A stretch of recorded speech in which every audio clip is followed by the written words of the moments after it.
सुतेयां हेम बभूवृता ख्याता वे पार्वती नामना तस्या माता अस्ति मेनका। ये मेरी सखी पर्वतराज हिमालय और मैना की पुत्री है। अभी तक इसका विवाह नहीं हुआ है और ये भगवान शंकर के संग ही विवाह करना चाहती है। यह 3000 वर्ष से तपस्या कर रही है। भगवान शंकर को प्राप्त करने के लिए इसने संकल्प किया है कि विवाह करूंगी तो भगवान शंकर से। तो तुरंत पार्वती कहती है, शृणु द्विजेन्द्र जटिला मदवृत्तम निखिलम खलो सख्युक्तम मेदय सत्यम तत्देव न चान्यता। ए ब्राह्मण देवता, जो मेरी सखियों ने कहा है ना वही सत्य है। मैं भगवान शंकर को ही पति रूप में वर्ण करना चाहती हूँ। तो तुरंत भगवान कहते हैं, हे देवी, वृषध्वजो महादेवो भस्मदिग्धो जटाधरा व्याघ्र चम्रांबरधरा संवितो गजकृतिने। अरे महादेव बैल की सवारी करने वाला, भस्म लगाने वाला, व्याघ्र चर्म को धारण करने वाला, शमशान में रहने वाला, कपाल धारण करने वाला, संपूर्ण शरीर में तो उसके सांप ही रहते हैं, वही मिला तुम्हें और कोई नहीं मिला तुम्हें। भगवान शंकर अपनी निंदा स्वयं कर रहे हैं पर पार्वती जी नहीं पहचान पा रही। अरे वही मिला तुमको। वे दिगंबर भूत प्रेत के साथ निवास करने वाले हैं। अरे तुम किस कारण से उन्हें अपना पति बनाना चाह रही हो? तुम्हारा ज्ञान कहां चले गया है? घर को छोड़ करके तुम जंगल में आ गई हो, उत्तम खजानों को छोड़ करके, और तुम जो है कि यहाँ कंदराओं में घूम रही हो। अरे कहाँ तुम कमल के समान नेत्र वाली सुंदर और कहाँ वो भयंकर जो कि 3 नेत्रों वाला, न माँ का पता, न पिता का पता, न गोत्र का पता, 5 मुख हैं उसके, 1 मुख भी हो तो चल जाएगा, पंचवक्त्र है वो तो। अरे तुम्हारे सिर पर जो है कि सर्पणी के समान वेणी सुशोभित हो रही है और उसके सिर पर देखो क्या है, गंगा, हर समय पानी निकल रहा है। वही रह गया तुम्हारे लिए क्या? तुम्हारे शरीर से चंदन की खुशबू आ रही है और उसके शरीर से भस्म की जो है कि सुगंध आती है। वही मिला तुम्हारे क्या, और कोई नहीं मिला तुम्हें संसार में।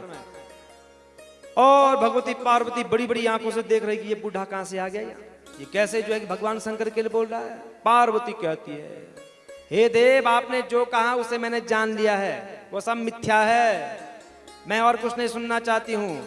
महेश्वर जो इस प्रकार वेश धारण करते हुए देखे जाते हैं ना, उसका यही कारण है, वे तीनों लोकों में लीला करने के लिए ऐसा वेश धारण करते हैं। आप ब्रह्मचारी रूप धारण करके मुझे छलना चाहते हो? शंकर के स्वरूप को नहीं जानते हो आप क्या? शंकर के स्वरूप को मैं बहुत अच्छी तरह से जानती हूँ। वे निर्गुण ब्रह्म है और कारणवश सगुण हो जाते हैं। वे सदाशिव सभी विद्याओं के अधिष्ठान है, जो सबका आदि कारण है। उसकी अवस्था का जो कि प्रमाण कौन कर सकता है? तुम कैसी बात कर रहे हो मेरे सामने? जो पुरुष तत्व को न जानकर शिव की निंदा करता है, उसका जन्म पर्यंत सिंचित किया गया पुण्य भस्म हो जाता है। अरे दुष्ट, तुमने जो कुछ कहा मैं शिव को जानता हूं। मुझे तो नहीं लगता है कि तुम शिव को जानते होंगे। तुम कहां से शिव को जानने वाले होगे? तुम कैसे अनाप शनाप जो है कि शिव के बारे में कह रहे हो? इस प्रकार वे गिरिराज पुत्री मौन हो गई और निर्विकार चित्त से पुनः भगवान शिव का ध्यान करने लग गई।